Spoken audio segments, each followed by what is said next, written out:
తెలంగాణలో పార్లమెంట్ ఎన్నికల వరకు కేబినెట్ విస్తరణకు ఛాన్స్ లేదని అంటున్నారు. ఇక ప్రస్తుతం ఉన్న టీంతోనే ఎంపీ ఎలక్షన్ల వరకు ప్రభుత్వ పాలనను కొనసాగించాలని సీఎం రేవంత్ రెడ్డి నిర్ణయం తీసుకున్నారట. ఈ నెల 7న సీఎంతో పాటుగా మరో 11 మంత్రి మంత్రులు కూడా ప్రమాణ స్వీకారం చేయగా శుక్రవారం 4 ఎమ్మెల్యేలకు విప్ బాధ్యతలను అప్పగిస్తూ సర్కారు ఉత్తర్వులు ఇచ్చింది. వారితోనే లోక్సభ ఎన్నికల వరకు పాలన సాగించాలని ముఖ్యమంత్రి డిసైడ్ అయ్యారట.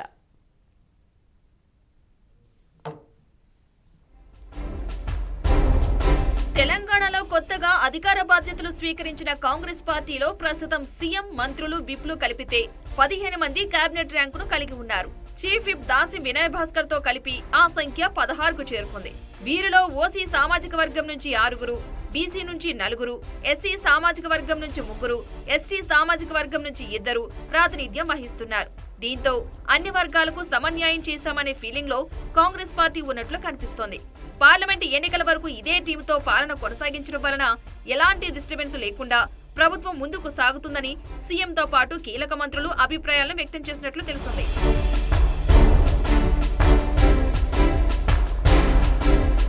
కేబినెట్ విస్తరణలో తమకు స్థానం లభిస్తుందనే ఆశతో పలువురు ఎమ్మెల్యేలు ఉన్నారు.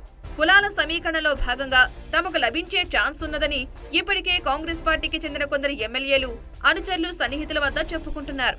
ఈ అంశం ప్రభుత్వం దృష్టికి కూడా వెళ్లిందట. దీంతో ఇప్పటికిప్పుడు కేబినెట్ విస్తరణ చేస్తే పార్టీలో స్వల్ప గందరగోళ పరిస్థితులు వస్తాయని సీనియర్ నేతలు భావిస్తున్నారంటున్నారు.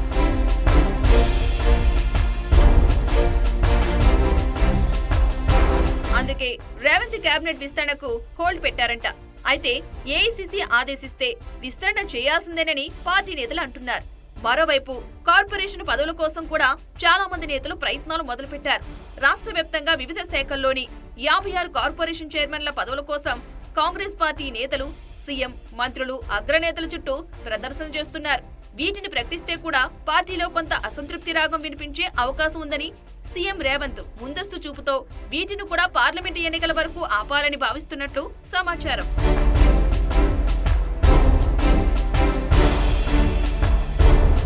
సీఎం బాధ్యతలు చేపట్టినప్పటి నుంచి రేవంత్ రెడ్డి పాలనలో తన మార్పును చూపించే దిశగా ముందుకు సాగుతున్నారు.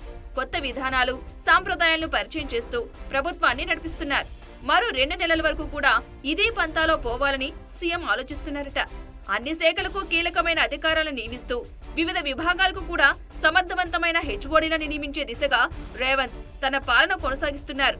సీనియర్లు, రాజకీయ నిపుణులు, ఉన్నతాధికారుల అభిప్రాయాలను సేకరిస్తూ అడ్మినిస్ట్రేషన్ ఆఫీసర్ల జాబితాలను తయారు చేస్తున్నారు. రాబోయే 2 నెలల వరకు ఆఫీసర్ల నియామకాలు, 6 గ్యారంటీల అమలు, ప్రజా పరిపాలనలో భాగంగా తీసుకోవాల్సిన నిర్ణయాలపైనే ఫోకస్ పెట్టనున్నారు. పార్లమెంటు ఎన్నికల తర్వాత రాజకీయ నామినేటెడ్ పదవులపై దృష్టి పెట్టే అవకాశం ఉందని పార్టీ నేతలు అంటున్నారు.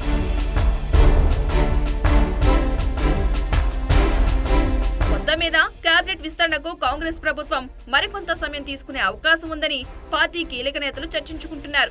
గవర్నర్ ప్రసంగం తర్వాత కూడా పలువురు కాంగ్రెస్ ఎమ్మెల్యేలు ఆఫ్ ది రికార్డ్ ఇదే అభిప్రాయాలను వ్యక్తపరిచారు.